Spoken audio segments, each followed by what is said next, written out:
Today on Owl Sports, we'll find out exactly who this Bernard Pierce fella is. And a preview of both hoops teams as the season tips off. It's 11:11, so Dan, make a wish. My wish, Harrison. Owl Sports starts right now.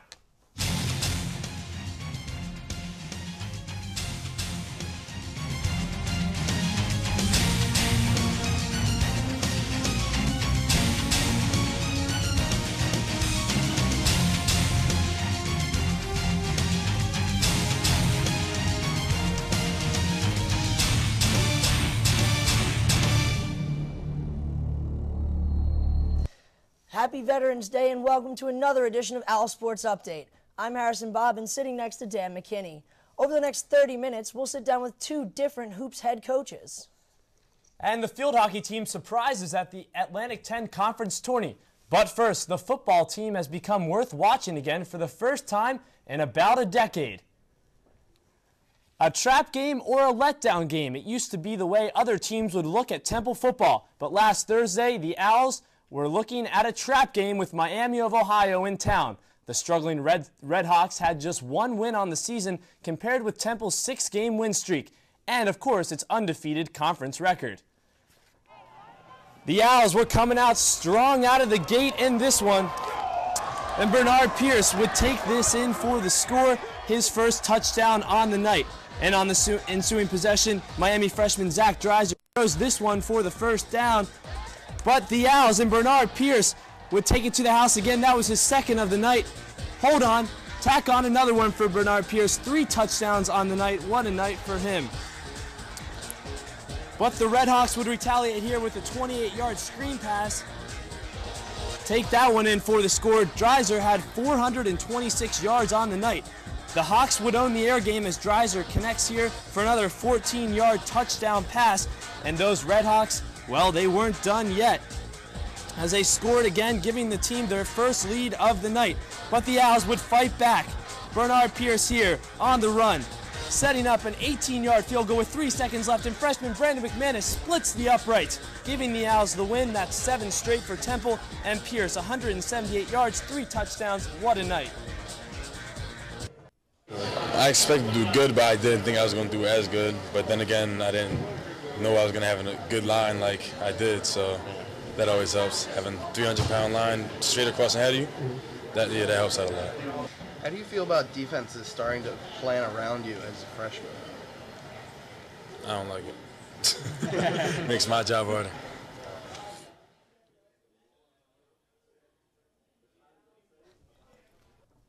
Temple's defense looks good, sure, and their special teams may be getting better every game, but the one guy in the backfield is quite obviously one of the main reasons they're winning every week. Statistically, Bernard Pierce is one of the top running backs in the country, but here on Temple's campus, Pierce is still an unknown. Our own Rudy Mezzi quickly finds that out. Bernard Pierce, number 30, 6 feet tall, 212 pounds, freshman running back, Temple Owls.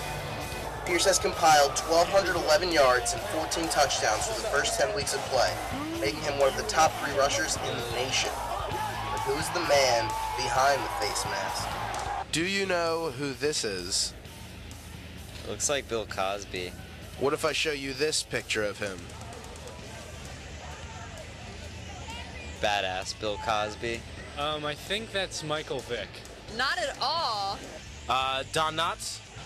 I'm sorry, I really don't know. Is that Emmitt Smith? For the ones who do know him, however, they sure know a lot. Bernard Pierce? Correct. Do you know anything about him? He's Temple's running back. He's a freshman. According to ESPN, he's the 3rd leading rusher in the nation, and he's a top leading freshman. One of my good close friends I met at orientation. He's a really good football player. I think he's the main reason why we're winning right now. He's a true freshman. He's awesome. I think he's great. As Pierce continues to tear up defenses, he'll become more well-known on campus. He could be an All-American soon. He could someday be in the NFL. Which begs the question, how bad do you want his jersey? Yeah, I'd take his jersey. But I want his jersey. Yeah, sure. I mean, not in a sexual way.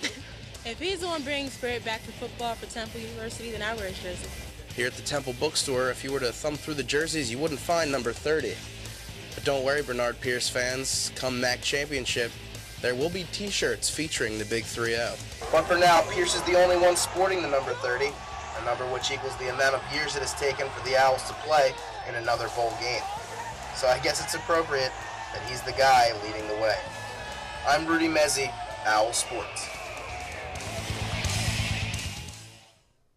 Temple's looking to keep their winning streak alive this coming Friday night when they travel to Akron to take on the Zips. The Owls' surprising run has earned them 7 votes for the AP Top 25 poll. Standout running back Bernard Pierce has torn up the turf to the tune of 1,211 rushing yards, good for 3rd in the nation.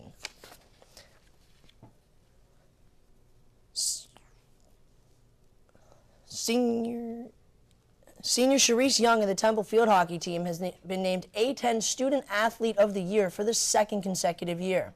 She's the only Temple player ever to win this award.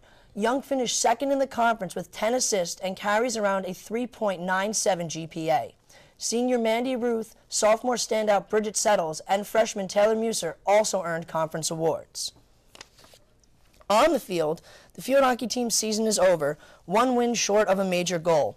The Owls played in the postseason conference tournament at University of Massachusetts, losing in the championship game. It was the Owls' first trip to the finals in 6 years. Temple defeated crosstown rival St. Joe's in the semifinals 3-0, but couldn't overcome the league's top seed Richmond Spiders in the finals as they were shut out 3-0. Temple ends its season at 13-8.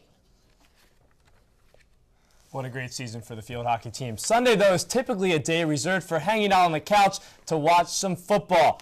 But some local Philadelphia residents are spending their Sundays here on Temple's campus doing flips and tumbles. Here's Nina O'Terry.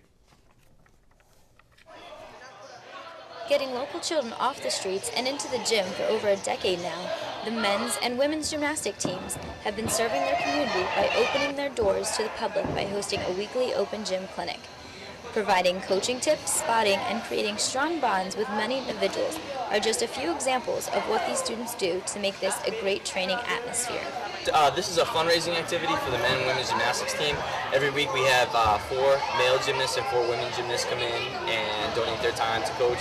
I think it's great. They're, have nothing to do on a Sunday. They're, getting stronger, learning about people, and developing relationships with positive older role models. It's a really good environment. You meet a lot of good people, and to be able to run it and make these kids laugh and make them have fun and understand that sports you can have a good time in sports, and that nothing needs to be taken too seriously. But if you enjoy it and you excel in it, then you should just keep doing it. I've learned a lot here, like my first backhand spring, and I just recently learned to glide kick here. I like it because everyone could teach you and help you do everything. It's just so fun. Most of the time, since this is the only place I have is concrete or grass, and I don't have the courage for some of the stuff out there. Actually, I came to this very clinic when I was younger, and I guess that's where, and I got my connection to Temple through this. I loved it, when I was 8, and I still love it now. From McGonigal Hall, I'm Nina O'Terry, Owl Sports. When we come back, we'll take you out on the court with both men's and women's basketball teams. And Rudy Mezzi will be joining us in the studio for Comfy with Dumpy, so stay tuned.